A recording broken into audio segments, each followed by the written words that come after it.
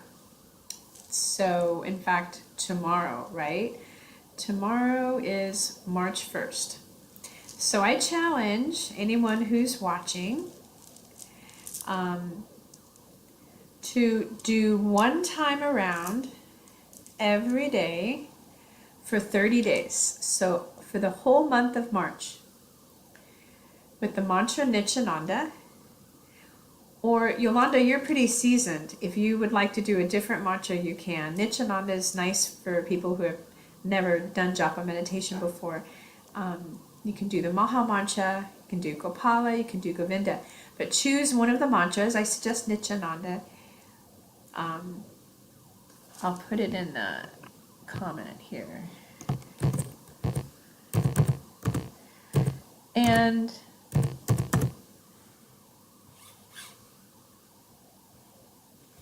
it means the giver of spiritual strength. Where am I here? And it also means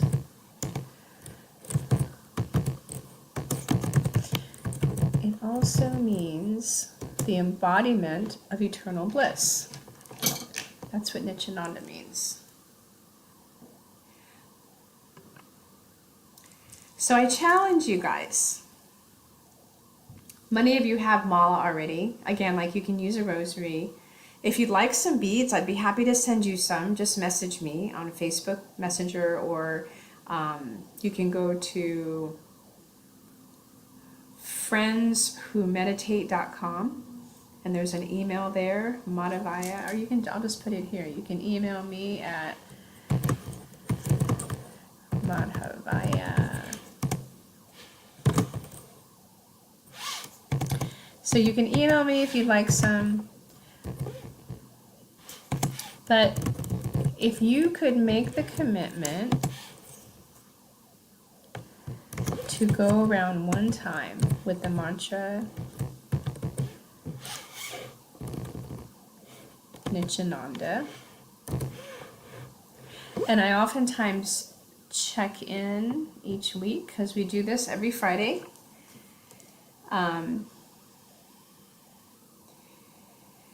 So if you'd like some beads, I'd be happy to send you some. But do one time around every day. And I would love to know how your practice is going. And when I say spiritual practice, I'm going to read this. So this is the Nectar of Devotion. It's transliterated by my spiritual grandfather, spiritual master.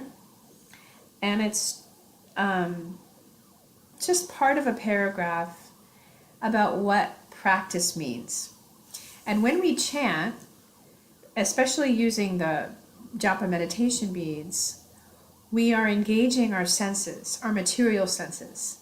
So instead of allowing our senses to be taken by our mind into being pulled in different directions, we can actually spend, and I don't think it's going to take more than 10 or 15 minutes to do that one round. We can spend it focusing on a spiritual sound vibration by using your sense of touch, your sense of hearing, your sense of speaking. And this is from the chapter called The First Stages of Devotion. And it says, practice means employing our senses in some particular type of work. Therefore, devotional service in practice means utilizing our different sensory organs in service to Krishna. Krishna is another name of God. Remember, it means the all-attractive person. I mentioned that before. Some of the senses are meant for acquiring knowledge, and some are meant for executing the conclusions of our thinking, feeling, and willing. So practice means employing both the mind and the senses in, the mind and the senses in practical devotional service or service to God. This practice is not meant for developing something artificial. For example, a child learns or practices to walk. This walking is not unnatural. This walking is not unnatural. The walking capacity is there originally in the child, and simply by a little practice, he walks very nicely. Similarly, devotional service to the Supreme Lord is the natural instinct of every living entity. So when we practice, such as doing Japa meditation, we are really exercising a muscle that we already have, the muscle of wanting to engage in an activity that is of service to God. And when we're chanting, that's what we're doing. It's actually offering some time, some energy in focusing on the Supreme Lord, and eventually that focus becomes very relishable because the love that is innate to the soul grows and grows and expands, and you eventually begin to covet your time. So I would love to know how everyone's doing. I'm going to check in every week, and you can let me know. You can leave a message in the comments one time around every day. Let's see if you can do that. Set aside, and if you have to put it in your the calendar in your phone to remind you. I have a very dear friend that left a little sticky note by the door, and every time she came home, it was reminding her, did I do my chanting? Did I exercise? Did I eat healthy? And so on. But she reminded herself to do her Japa meditation. So sometimes we have to do that, and that's okay. Well, I hope you've enjoyed this Friday night kirtan, and I encourage everyone to do your one round a day and experience it for yourself. It's a very deep peace. And when we have individual peace, peaceful individuals create a peaceful society.